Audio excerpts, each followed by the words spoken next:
मानगोनां DFO सार Kajalgaon रेन्जनि DFO बिथां कुन्जन बर' बिथांखौ हामबाय होनदों।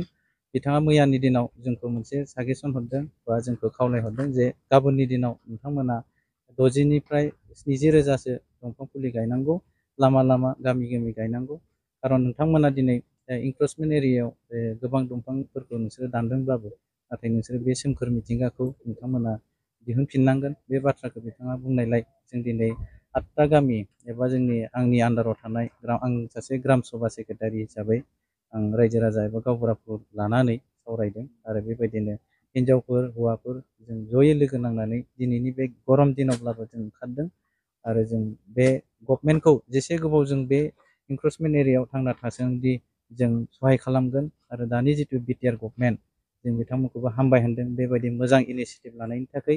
गिबियावनो आं प्रमद बर' बिथांखौ हामबाय होनदों। नैथियाव जोंनि फेरेंगा सार बिथाङाबो हाग्रा बिफाननि EM हिसाबै बिथाङाबो बेबायदि मोजां इनिसिएटिभ लानायाव हेल्प खालामदों।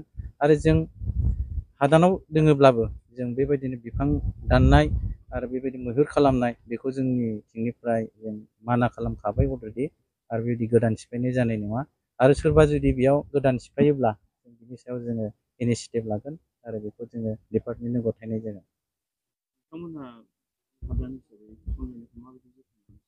जों बेखौहाय दिनैनि दिनाव जोङो मोनसे मेल जागोन। बेयाव जोंहा बे ओरैनोथ' जोङो औवानि बेराबाबो जों लुबैदोंमोन नाथाय जों हरखाबै हास्लाबाखै। थेवबो जोङो बोरमा आरो मोसौनिफ्राय बारग'नो थाखाय जोङो जोङो बेब'स्था लानाय जागोन। बेखौ दिनैनिफ्राय लानानै जों बेखौ जोथोन लागोन आरो हागौमानि जुदि गभर्नमेन्टआ जोंखौ हेल्प होयोब्ला एबा डिपार्टमेन्टआ हेल्प होयोब्ला जों बेखौ फेन्सिंनि बेब'स्था जों ओरैनो जों मावना होगोन।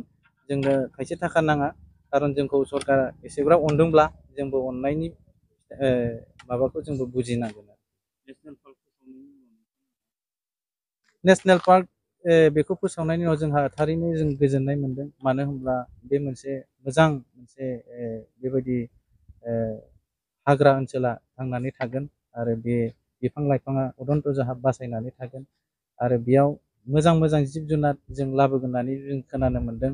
जेरै जोङो नुफेर मोनै जिराफफोर बायदि नुयोब्ला सिंहफोर बायदि मोसाफोर बायदि नुयोब्ला जोंनि मानसिफ्रा गोजोननाय मोनगोन आरो नेसनेल पार्क जानाय लोगो लोगो जोंनि ओनसोलफ्रा जौगाखांगोन। आं बेखौ नुनो मोनदों। मानो होनबा गुबुन गुबुन जायगानिफ्राय बेयाव बेरायफैगोन, जोंनियाव नायफैगोन आरो बेबायदि सोमखोर मिथिंगाखौ नुनानै गोबां मानसिफ्रा बिदिनो गोजोननाय मोनगोन आरो मोजां अक्सिजेन जों बे जायगायाव जों दिहुननो जों हास्थायदों।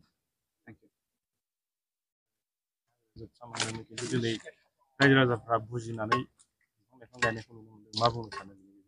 नंगौ बियो गिबि गिबियावनो आङो मिडिया पार्सन मोनसे थेंकिउ होनो बिसोर नुजाफैनो हानायनि थाखाय।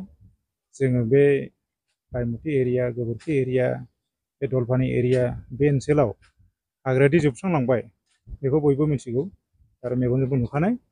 दा बेखौ लानानै जोंनि आसाम सरकारनि बिथोन बायदियै जिथुनाखि अमृत बिख आन्दलन, बे अमृत बिख आन्दलनखौ लानानै जोङो दिनै चिरां डिस्ट्रिक्ट फरेस्ट डिभिजनाव जोङो मोनसे टारगेट दङ। 5 लाखनिबो बारा दंफां फुलि गायनानै जोङो मिथिंगाखौ सोमखोर खालामफिननो थाखाय जोङो जुजिदों आसाम सरकारनि बिथोन बायदियै। बेखायनो जोंबो दिनै जेनोखि आद्रा थानाय नांबावगौ 5 लाखनिबो बारा फुलि गायनानै जोङो दिनै साक्सेस खालामनो नागिरदों बे बिथांखिखौ। दिनै टारगेटआ खमावबो 60-70 रोजा बेबायदि टारगेट दङ दिनै। बेसेबांसिम हायो आरो बोथोराबो गरम, दा बेखौ लानानै जोङो आवगायनोसै जेसेबांखिनि हायो। गायनायजों लोगोसे जोथोन लानाया बियो गोजौ थाखोनिफ्राय जागोन। जोंनि दायथ' लायो फेन्सिं होनायानो होन बा हयथ' नेट थारकाथा होनायफ्रानो होन। बे मोसौ बोरमानि थाखाय बेखौ सेफटि खालामनांगौ। गायनायल'जोंबो जाया बेबो नंगौ। दा बेखौ गोजौनिफ्राय बुंनो हागोन। मा मा बिफां गायदों? बेहाय जोङो बिफांफोरनि मादाव लालिफमा, बेनिफ्राय जिया दङ, जियाफमा। रायजोफोरनि रेसपन्स माबायदि मोनो? रायजोफोरनि रेसपन्सआ मोजां, गोसोबायदि सापर्ट खालामदों जोंखौ। बयबो लोब लोब फैदों, हेफाजाब होदों आरो गायगासिनोबो दङ। बे ओनसोला मोनसे नेसनेल पार्क जानो थांनाय माबायदि उननि समाव माबायदि सोलायनाय?